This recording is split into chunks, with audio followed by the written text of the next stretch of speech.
This is the Canyon Grail 6, the latest incarnation of one of our favourite affordable do-it-all gravel bikes. Spoiler alert, this remains an excellent bicycle, but it's not quite the bargain that it used to be. This bike has an aluminium frame and comes spec'd with 10-speed Shimano GRX RX400 components. When it initially launched last year, it was £1,499 in the UK, but it's now £1,649, making it quite a bit more expensive even than the previous year's 105 equipped 11-speed bike. Incidentally, this bike remains €1,499 in EU countries. I'll let you draw your own conclusions about why we're paying quite so much more in the UK. The fundamentals of the Grail haven't really changed, except that they've dropped the AL suffix, but it is basically still the same aluminium frame. It's quite a simple thing, mostly straight lines. The welds probably won't win any beauty contests, but in this paint job, I think it looks very tidy, particularly set off by the stylish tan wall tyres. While more expensive bikes have moved to ever greater levels of integration, this sticks with pretty conventional internal cable routing, but with stuff on show at the front. There are no weird standards particularly. It's flat mount brakes, front and rear, 12mm through axles, standard 27.2mm round seat posts. The only slight oddity maybe is that it's a 1¼ inch steerer rather than the more common 1 1/8. So your aftermarket stem choice will be slightly more limited, but there are still a fair few options out there. The bottom bracket is a Shimano press fit, i.e. BB86, which, if you're going to have a press fit, is probably the least troublesome. While the Grail's frame set is largely unchanged from the previous model, there is one key difference, and that's that Canyon has dropped the rack mounts. So fitting panniers is no longer a straightforward option unless you get into improvising some sort of mount. Now, this is a bit of a shame from a sort of versatile commuter point of view, but if you are thinking of running bike packing luggage, for example, you're probably not going to be that bothered. A good thing is that Canyon has retained the Mudguard mounts. You can fit standard mudguards.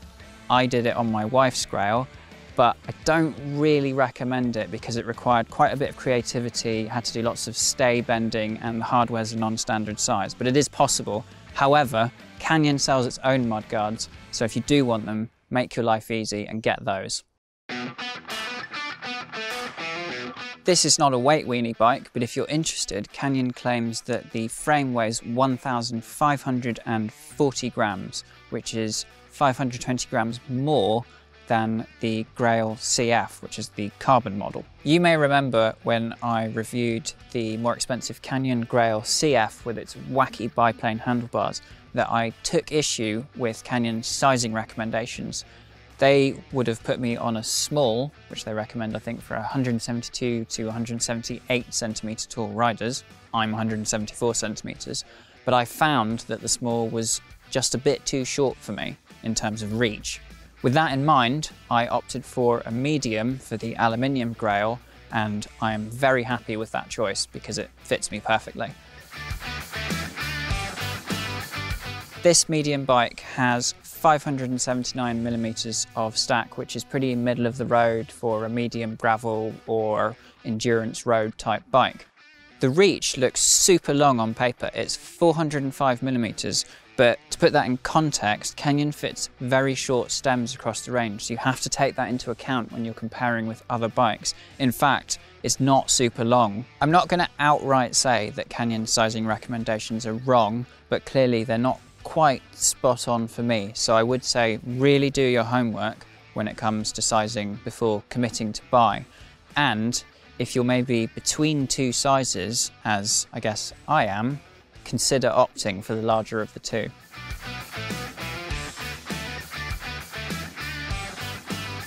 That combination of quite a long reach and quite a short stem is a little bit like the trend that we've seen in mountain bikes, where everything's moved to long, slack, and then matching a wide bar to it. This has a 44cm bar, which by road standards, certainly on a medium-sized bike, is on the larger side, but it's not really extreme. That long reach goes hand in hand with a long wheelbase. It's 1035mm on this size, and that creates the necessary clearances for tyres, toes, and if you've got them, mudguards. That long front centre measurement also just helps create a more stable, less intimidating riding experience when you're off-road, because it means that your centre of gravity is further back. This is the men's or unisex Grail here, and that comes in sizes from extra small all the way up to 2XL. There's also a women's specific version, which is based on the same frame but has slightly different component choices, and it comes in sizes from 2XS to medium. The smallest two sizes, so that's 2XS and XS, come with 650B wheels, which helps keep the geometry consistent across the range.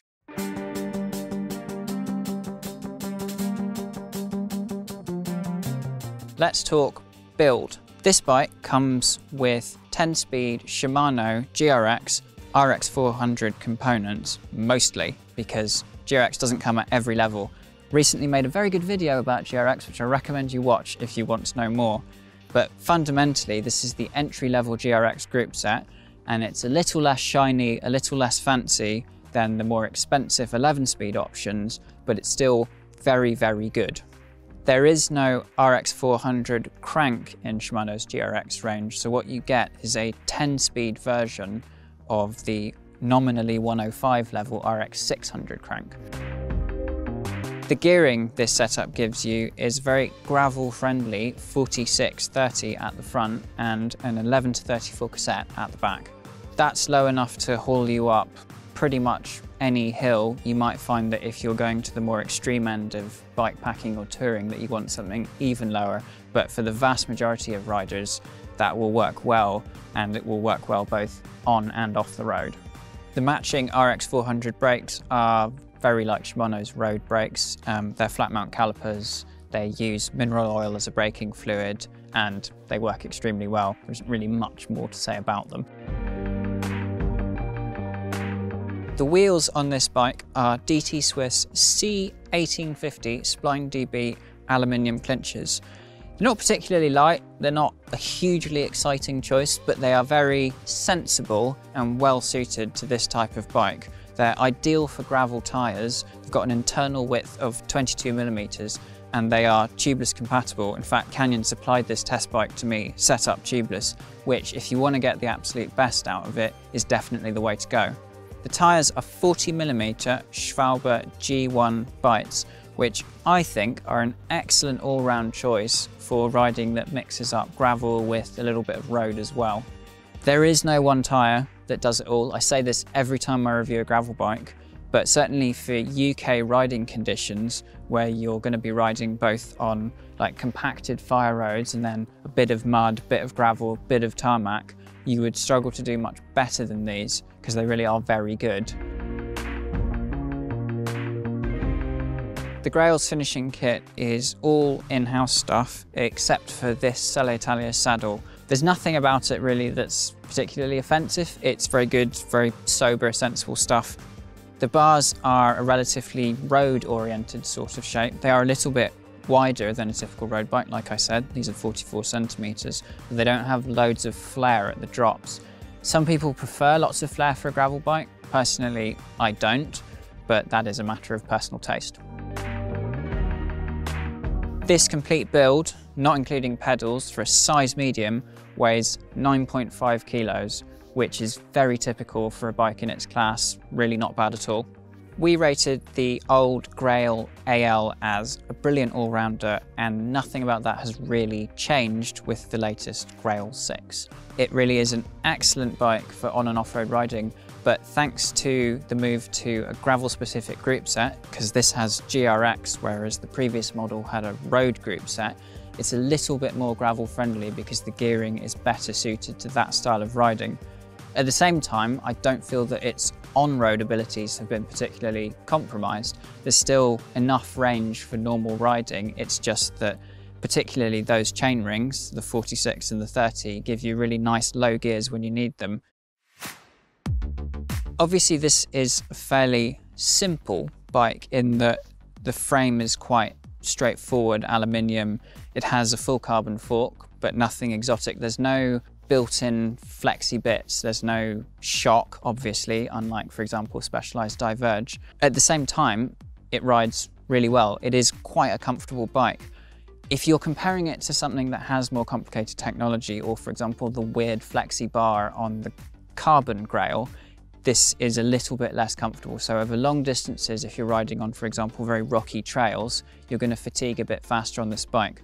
But it is genuinely really comfortable, and if you're running the tyres tubeless, which you probably should, then you can really drop the pressures and take advantage of the comfort that that offers. I talked a little bit about the slightly mountain bike inspired geometry, and I do think that that long reach combined with a short stem and a slightly wider than road standard bar adds up to very, very confidence inspiring handling. The joy of a bike like this comes in the ability to mix things up. So you can set off on the road, then dive off onto a fire road, taking a bit of single track, try different types of gravel, and it all kind of works. I think Canyon's really nailed that sort of jack of all trades thing without making it a master of none. The tyres are well chosen. The bar sounds a bit wide, but actually doesn't feel ungainly on the road because it's not excessive. It all comes together in a package that just works really well. And even riding purely on the road, those tyres still feel reasonably quick, quicker than a slightly knobbly 40 has a right to, I think. One of the pleasures of testing this specific model of the Grail has been discovering just how good 10-speed GRX actually is. It really doesn't give up much compared to its more expensive counterparts. And I wouldn't let it put you off if you're torn between this model and spending more to get the 11-speed option. The braking and shifting are both excellent, and with a 2x drivetrain, the fact that it's 10-speed rather than 11 doesn't actually matter in the slightest.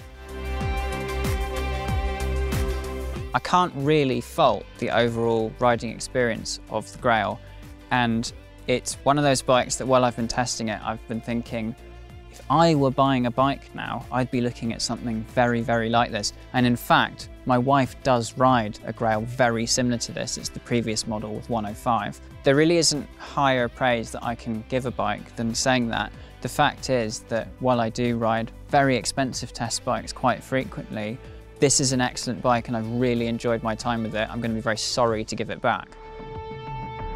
On paper, the Grail 6 is pretty terrible value if you're comparing it to its predecessor.